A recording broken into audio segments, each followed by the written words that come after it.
Salam dəyərli şagirdlərimiz, sizi TexBridge adından salamlayıram. Bugünkü mövzumuz bir çox vaxtlarda şagirdlərimizin mütləq xətalara yol verdiyi funksiyalar haqqında məlumat verəcəm.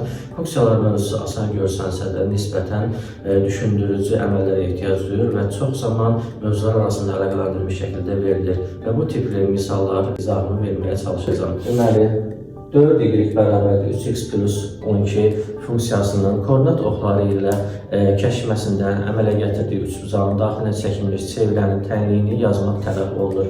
Bunun üçün ilk növbədə biz koordinat oxları ilə kəşfmə nöqtələrini tapmalı. X bərabərdir 0, y bərabər 0 verdikdə -4 və 3 alınır. Və daxilinə çəkilmiş düzbucağın üçbucaq olduğuna görə daxilinə çəkilmiş çevrənin radiusu 1-ə bərabərdir. Bu düsturdan istifadə olunur. Fərqli teoremindən əlbəttə ki, biz hipotenumuzu tapırıq və hipotenumuz 5-ə bərabərdir. -4 üstəgəl 3 çıx 5 bölü 2. Çünki mənfi olduğuna görə, uzunluq olduğuna görə müsbət götürməliyik. R bərabərdir 1 və koordinat oxları -1, 1 olduğuna görə, çünki radiusu 1 tapdıq və çevrənin tənliyi bu şəkildə verildiyinə görə biz bunu x plus 1-in kvadratı, y çıx 1-in kvadratı bərabər 1-in kvadratı şəklində izahını verə bilərik. Mən bunu sizə sürətli izah etdim.